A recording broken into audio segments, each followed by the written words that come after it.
Epilogue, The Far Shore. Andrew lays against the side of a green hill, breathing in the fresh air, his eyes peer open. He recognizes this scene. He is back at the Yahi village, but is unscathed on this bright sunny day. Children play and laugh off in the distance, and festivities were happening all around. Everyone he could see was Joyce. He sees Yato's cabin and walks towards it, the tall blades of grass dancing in the wind on his path. He reaches the cabin and sees Yato in his rocking chair. They say nothing but lock eyes, and Yato grins and simply nods his head. The door to the cabin opens up on its own. Andrew walks inside. All the windows are open, and the gentle breeze scoots the blinds back and forth as the wind whistles like a distant song. Andrew sees on a cupboard before him his mother's sketchbook. The wind blows the book open. The first thing he sees are Sarah's drawings. He grins ear to ear as he begins to flip the pages himself. He reached the last page to a sketch of himself when he was younger, smiling. Written below the illustration are Sarah's own words.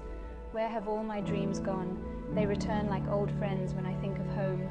Sarah, wearing a long sundress, yells out from the doorway, "Hey, are you coming? I've been waiting on you forever." Andrew just stares at her in silence with his jaw dropped. Andrew. Is it really you? Sarah. "Of course it's me, silly." Sarah and Andrew walk along the coast of Odessia, laughing and chatting. Neither of them brings up what had happened in weeks past. Instead, they laugh and joke, enjoying each other's company. Sarah clings to Andrew's hand as she leads them to a picnic she had set up.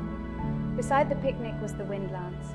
They sit on a Yahi quilt and continue their casual talk as they stare out onto the calm ocean. Sarah has her head laid on Andrew's shoulder. "Sarah, I could do this forever, Andrew. Now would be a good time to start."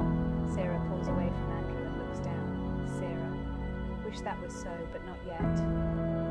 Andrew. "What do you mean, Sarah? You are not yet done. You have many journeys left in front of you. It's time you see the rest of the system like you always dreamed of." Andrew. "I don't care about that anymore. I want to stay here with you." At about that time, an Imperial shuttle descends from the clouds to pick Sarah up. Sarah stands up. Andrew, with a confused look, "Where are you going?" Sarah takes Andrew by the hand and leads him over to the windlance. Sarah. "It's all just one long, never-ending story. The only thing that ends is our part in it. We each have our own story to tell within this grand narrative, and only so many pages to tell it, and only so many words to define it. If there were no ending to our individual stories, then there would be no value in the words we write. For every moment, everything has a trade-off, and time is the grandest value. Andrew. Please don't do this. Sarah. It's not my choice. Andrew. I'm scared that once you're gone, every day I wake up will just be another that I find life has passed me by." Sarah. "Don't be. Everything will be all right." Andrew. "I love you." Sarah hugs Andrew. Sarah. "I love you too. I always will." She squeezes Andrew tighter. "Don't ever forget that. Don't ever forget who you are and what you mean and what it all means. Love, it's what conquers all, including death, and gives life meaning. It is the one thing more powerful than time. That is why it's the one thing God could ever be." Sarah lets go of Andrew. "Now please, you have to go. I have to go."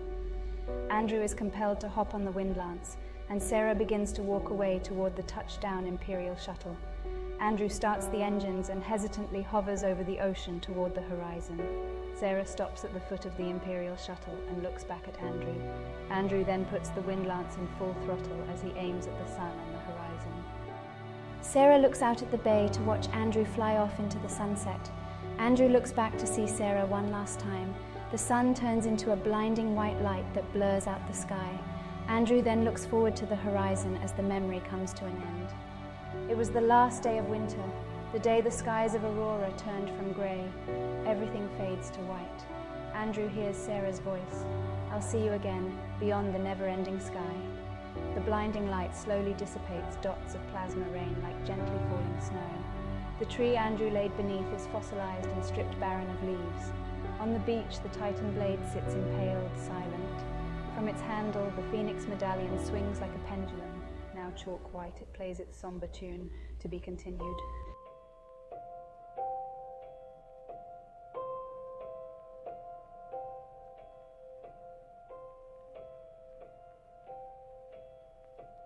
This is part 1 of a 7-part series. 1.